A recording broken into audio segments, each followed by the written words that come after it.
everyone, and welcome to Sunrise Tarot. My name is Leah, and today I will be doing a reading for the beautiful sign of Aquarius. I do apologize for doing this reading a little late in the month.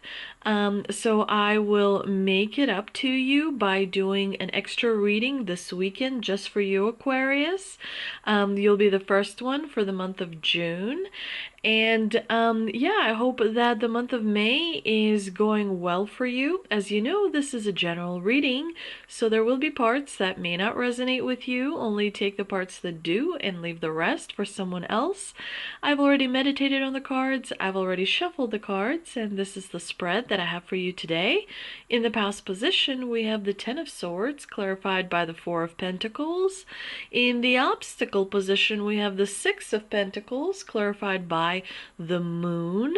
In the present position, we have the Page of Cups, clarified by the Five of Pentacles. And in the future outcome position, we have the Lovers, clarified by the King of Cups. So let's get right into this spread. It does look like with the Ten of Swords in the past position that something in your life definitely came to a head. But the good thing is that this difficult card, the Ten of Swords, is in the past position. It's behind you. Can't do anything to you anymore. The worst is over. It is behind you. And you are moving on and, getting back to feeling that wonderful unity. Your relationships are going to be getting back on track. And I think that the end of the month of May is actually going to be a really great time for you, Aquarius. But you did go through something, some kind of a challenge that was definitely pretty heavy when it comes to anxiety and worry and different types of emotions kind of moving throughout your body. You may have felt, particularly strong about it because it did concern your stability with the Four of Pentacles.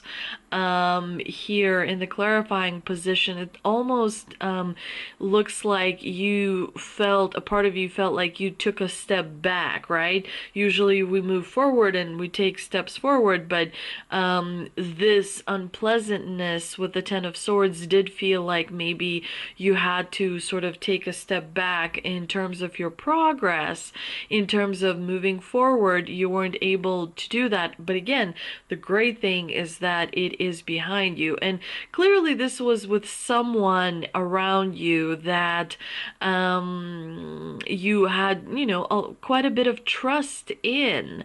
That's why the swords, are so kind of painful. And it does look like it was someone who wasn't doing anything behind your back. Like it was someone that you kind of like were aware of and face to face when they didn't provide the support, and in fact actually may have even thrown you under the bus. And this could be in your personal life or professional life, but it's a circumstance or a situation where you had a pretty strong disagreement with someone that did not end in a very positive way, because there were a lot of emotions flying around, and some of them were so dense and heavy that they were quite difficult to transmute. And so as a result, you did feel surrounded by like dark thoughts and whatnot. But the good thing about the Ten of Swords is that the sun is rising in the distance, meaning a new day has arrived, and that unpleasantness unpleasantness with the Ten of Swords is definitely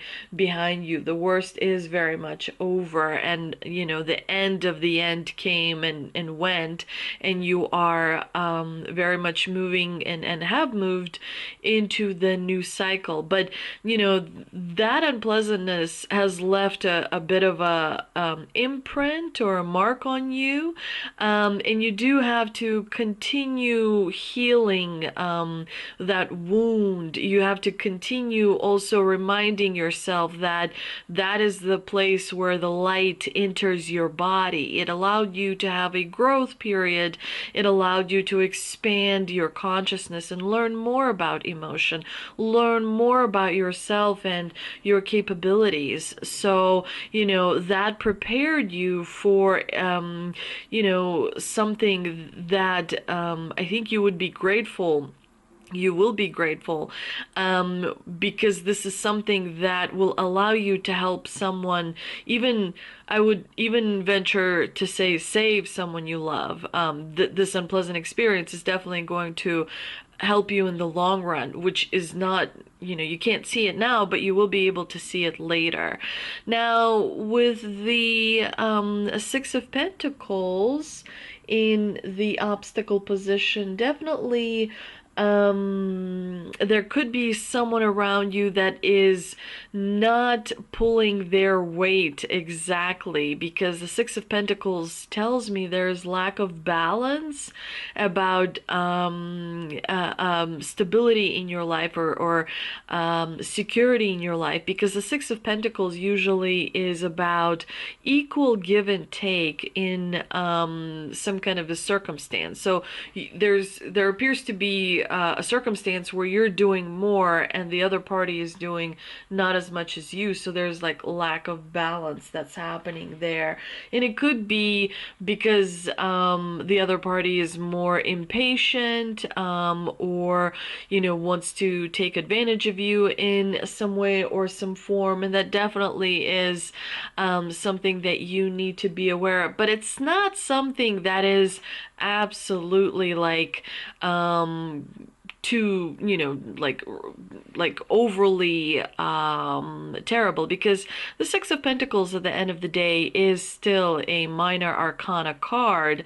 It's not a major arcana card, and so it's effect on you in the month of May is more of a nuisance and more of a slight annoyance than a major disruption in your routine and in your day-to-day progress, if you will. There is something in your life that is requiring more resources, and you're worried about those. Definitely that is at the forefront of your mind. But I think that towards the end of the month, the reason you're so worried about it is because emotionally you're still working through your emotions, and that is a result of the Ten of Swords. There's layers to the worry of your emotions, and so I think you're working through those layers little by little, and as you're sorting them out, things are falling into place and back into alignment and back into balance. So I wouldn't necessarily like overly be concerned with this, because you are still on a general right path. You've deviated a little bit, but it's not something that is like you're generally moving in the right direction. You're not going in a completely wrong opposite direction. It's just a little bit of a nuisance and an annoyance when it comes to the middle of May that you're going through. With the moon, definitely, when the moon appears in the obstacle position, she brings about more confusion to our emotions. And so you start to kind of questioning yourself and not trusting your intuition, and, worrying a little bit more than necessary. I think that all you need is a really good walk in nature, and doing something to bring yourself back to center.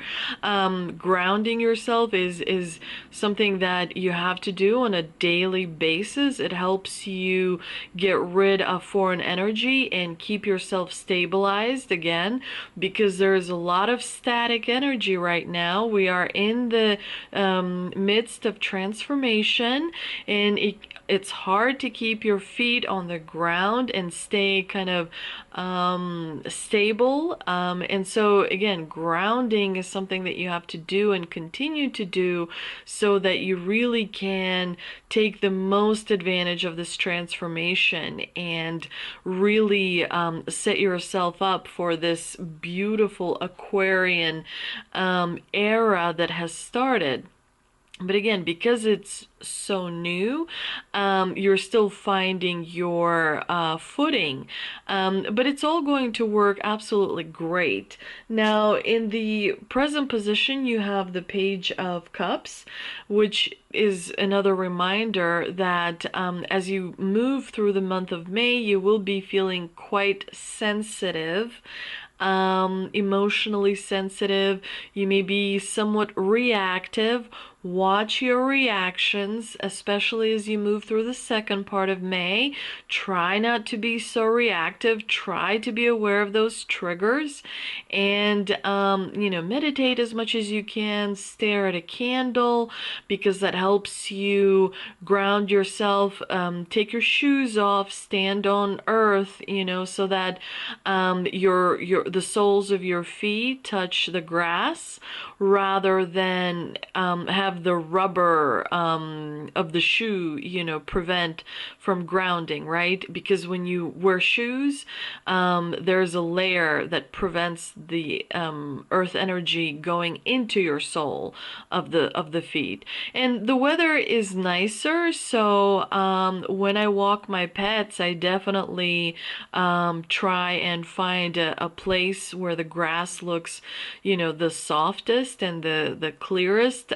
And so I'll stand for a few minutes and ground my body through doing that, which helps a tremendous amount, in addition to doing the grounding cord and all of that I talked about in the secret video that you should check out. There's definitely worry that there's that mentality of lack that's coming in. There's worry about, am I going to have enough for the future? Is my family going to have enough for the future? Because you do have the Five of Pentacles in the clarifying position. There's enough for everyone. There's plenty of room at the table for everyone. And so I think that because we're in the midst of transformation, that just sort of adds to general confusion and worry and anxiety. And then with the Ten of Swords, in your past here, that also doesn't help, but create more anxiety. But again, this is not something that is overly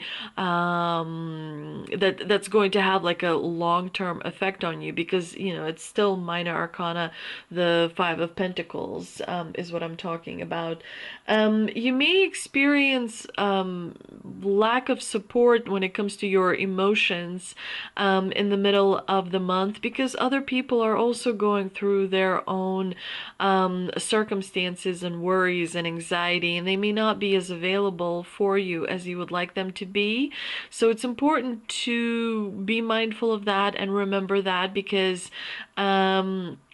it is a time of transformation, and we have a lot of astrological movement that is really pushing people to grow, and many different zodiac signs react differently to that. So, you're very powerful, very smart, and this is your era, Aquarius.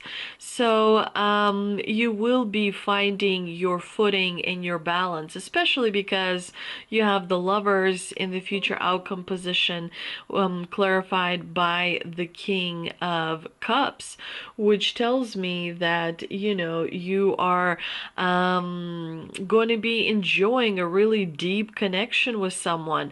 You're going to be vibing with someone. This could be a lover's situation, a romantic connection, but it can also be a friendship or a business partnership. But you're going to find your footing again towards the end of the month, and things will become easier because this is the Taurus season, and the Taurus is a bull. It can have a little bit of heavy energy, dense energy, and so as we're moving into the Gemini season, things will lighten up much more than during the Taurus season, because Taurus emotions can be a little bit heavy,